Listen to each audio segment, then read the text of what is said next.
వీకిపోతుందా? ఈ అంశాలపైన మనం చర్చిద్దాం. డిబేట్లో మనతో పాటు పార్టిసిపేట్ చేస్తున్నారు ఏఐసిసి కోఆర్డినేటర్ మహమ్మద్ నుమాన్ గారు.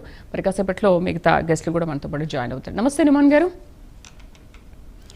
నుమాన్ గారు, ఎప్పుడైతే ఎస్ఐబి చీఫ్ ప్రభాకర్ రావు విచారణ ప్రారంభమైందో అప్పటి నుంచి కేసు చాలా స్పీడ్గా కదులుతున్నట్టుగా అనిపిస్తుంది.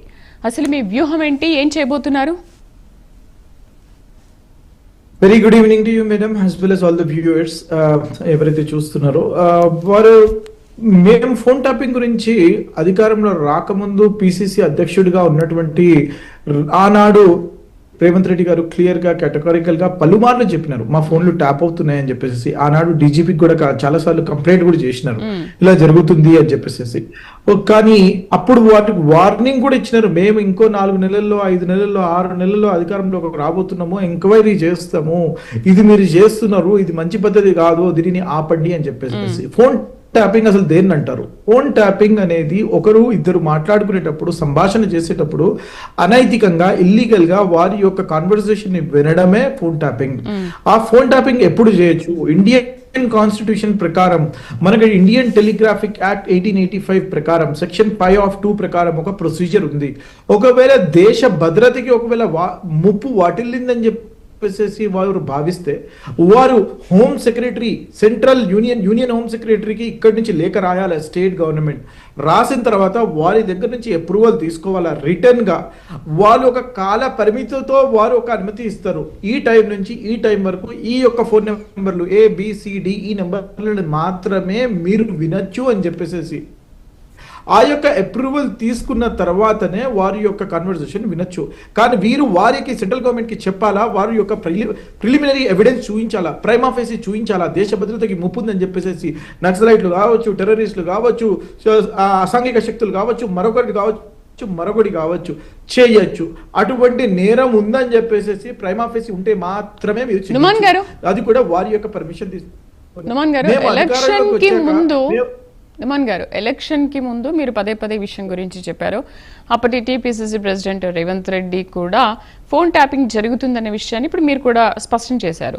మరి అప్పుడు మీకు ఫోన్ ట్యాపింగ్ జరుగుతుందని అనుమానం కలిగినప్పుడు మీరు ఏమైనా కంప్లైంట్ చేశారా పోనీ పోలీసులకి? మీ దగ్గర ఏమైనా ఆధారాలు ఉన్నాయా? ఆధారాలతో సహా పోలీసులకి ఏమైనా సమర్పించారా? ఆధారాలు ఎలా ఉంటాయి madam? when we are in opposition, how would you know that you have an evidence? మరి ఎలా జరిగింది అనుకుంటున్నారు? మనం మాట్లాడేటప్పుడు ఇంకో వ్యక్తి వింటున్నారని చెప్పేసి మన దగ్గర సమాచారం వస్తుంది. వారు ఏ పార్టీ కూడా అపోజిషన్ లో ఉన్నా సరే వారి యొక్క ఇంటెలిజెన్స్ ఉంటుంది, వారి యొక్క పార్టీ గూఢాచార వ్యవస్థ ఉంటుంది. వారు అపోజిషన్ లో ఉండనివ్వండి, రూలింగ్ లో ఉండనివ్వండి. అపోజిషన్ లో రూలింగ్ లో ఉన్నప్పుడు వారి యొక్క పోలీస్ వ్యవస్థనే వాడుతూ ఉంటారు.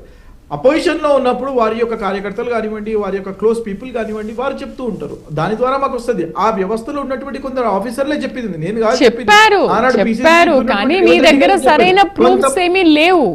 వాళ్ళు వీళ్ళు చెప్తుంటే విన్నారు. వాళ్ళు వీళ్ళు చెప్తుంటే ఎలా అనుకుంటారు మీరు? ఫోన్ ట్యాపింగ్ జరిగిందని వాళ్ళు వీళ్ళు చెప్తే ఎలా అనుకుంటారు? నిజంగా మనం ఏదైనా కళ్ళతోని వినిందా, చెవులతోని కళ్ళతో చూసిందా, చెవులతో వినిందైతేనే మనం నమ్ముతాం కదా ఏదైనా కూడా. కరెక్ట్.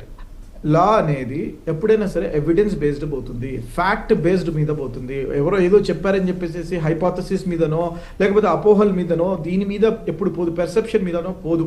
మేము అధికారంలోకి వచ్చాక మేము ఒక ఇన్వెస్టిగేషన్ ఏజెన్సీ దీన్ని సుమోటోగా తీసుకున్నది. మేము పోయి ఏదో కంప్లైంట్ చేసేసి తీయాలి అని చెప్పేసి కాదు. స్పెషల్ ఇన్వెస్టిగేషన్ టీమ్స్ దీనిని సుమోటోగా తీసుకొని దీంట్లో జరిగిందని చెప్పేసి వారి యొక్క టెక్నికల్ ఎక్విప్మెంట్ ఇజ్రాయెల్ నుంచి తీసుకొచ్చినాడు నవీన్ రావు గారు, వారు తీసుకొచ్చినారు అని చెప్పేసి క్లియర్ గా మనకు అర్థమైనప్పుడు వారు మా దగ్గర ఉన్నటువంటి లాజికల్ ఎవిడెన్స్, టెక్నికల్ ఎవిడెన్స్ ని సేకరించిన తర్వాత వారు క్లియర్ గా చెప్పినారు ఎస్ ఉంది అని చెప్పేసి. ప్రైమా ఫేసి శ్రవణ్ రావు, ప్రణీత్ రావు, ప్రభాకర్ రావు, ఈ అందరు రావులు కలిసి ఇది చేశారని చెప్పేసి మనకు అర్థమైంది. ఆనాడు ప్రభాకర్ రావు గారు దేశం విడిచిపెట్టి పారిపోయే ప్రయత్నం చేసినారు, పారిపోయారు. మేము దానికి రెడ్ కార్నర్ నోటీస్ ఇప్పించాము. వారు బయటికి వెళ్ళిపోతే అక్కడి నుంచి తీసుకుని మళ్ళీ రిటర్న్ తీసుకొచ్చినాము. వారు అక్కడే పాస్పోర్ట్ తీసుకుని, గ్రీన్ కార్డ్ తీసుకుని అక్కడ స్థిరపడిపోవాలని చెప్పేసి ప్రయత్నించారు. ఆ పాస్పోర్ట్ రానికుండా, గ్రీన్ కార్డ్ రానికుండా మేము 100% సఫలీకృతమైనము. అకౌంటబిలిటీ ఉండాలా, జవాబుదారీతనం ఉండాలా. ఈరోజు మేము అధికారంలో ఉన్నాం, రేపు మరొకరు అధికారంలోకి వస్తారు, కానీ అధికారాన్ని దుర్వినియోగం చేయకూడదని చెప్పేసి మేము భావించాం. కాబట్టి వారు వచ్చిన వెనువెంటనే వారికి ఇన్వెస్టిగేషన్కి పిలిచినాము, ఇన్వెస్టిగేషన్ చేసినాము. ఎవరి మీద అయితే మాకు డౌట్ ఉందో వారు కూడా వచ్చి స్టేట్మెంట్లు ఇవ్వమని చెప్పాము, దాంట్లో కూడా వచ్చారు. ఈ రోజు దీంట్లో నిందితుడిగా ఉన్నటువంటి కల్వకుంట్ల చంద్రశేఖరరావు గారు, ఎందుకంటే వారు ఆనాడు ముఖ్యమంత్రిగా ఉన్నారు కాబట్టి వారిని కూడా పిలుస్తున్నారు. It is part of investigation అండి. వారి మీద మా కక్షపూరితం ఎక్కడా లేదండి. కక్షపూరితం ఉంటే మేము వచ్చిన వారం రోజుల్లో లోపల తీసుకెళ్ళిపోయి వేయచ్చు.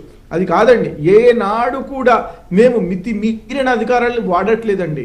మాకు అవసరం కూడా లేదు. మనం ప్రజాస్వామ్యంలో ఉన్నాం కాబట్టి ప్రజాస్వామ్య విలువల్ని కాపాడాలి. కాబట్టి కాంగ్రెస్ పార్టీ యొక్క వాల్యూసే, కాంగ్రెస్ పార్టీ యొక్క సిద్ధాంతాలే అవి. కాబట్టి దానిని కాపాడాల్సి ఉంది. కాబట్టి let the investigation happen, let the investigation agencies decide, let them decide వాళ్ళు ఏం చేయాలి అని చెప్పేసి వీరిని తీసుకుపోయి కోర్టులలో నిందితులుగా నిలబెట్టడమే మా యొక్క పని.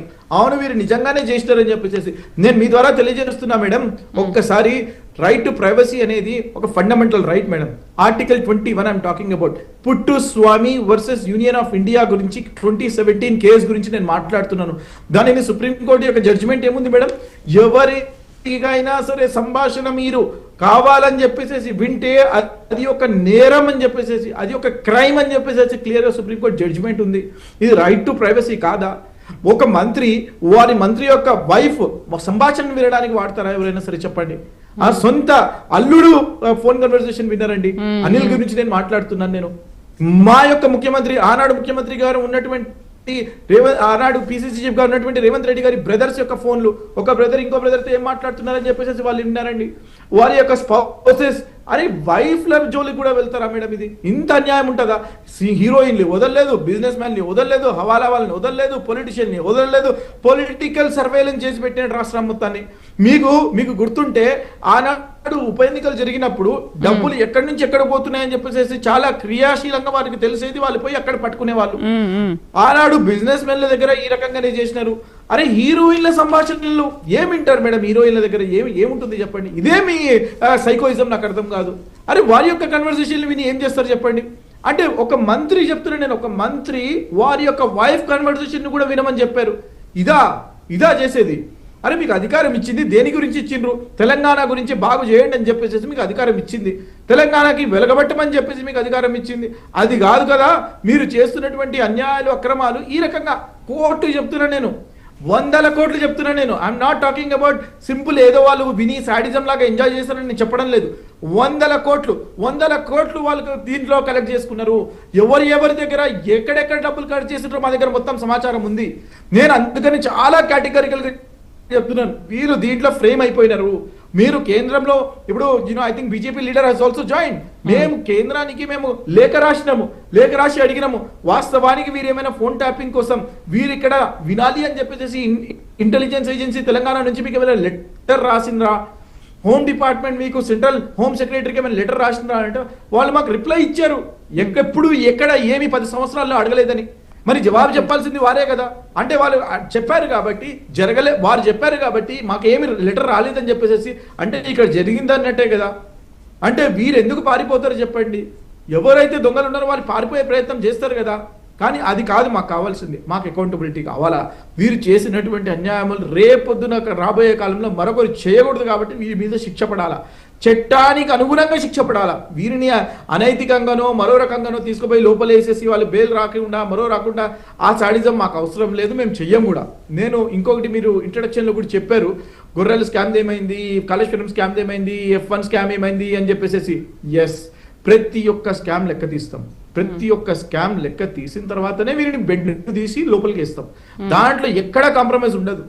ఏ కేసు కూడా ఇప్పటి వరకు కొలిక్కి రాలేదు. ఎందుకంటే ఇన్వెస్టిగేషన్ నడుస్తుంది. Investigation is a bigger process. ఈ ఇన్వెస్టిగేషన్ జరగడానికి ఒక టైం ఉంటుంది, కాల పరిమితి ఉంటుంది. దానికి అదే పనిగా ఇన్వెస్టిగేషన్ ఏజెన్సీస్ ఏం పనిచేయడం లేదు. వారికి 10 పనులు ఉన్నాయి.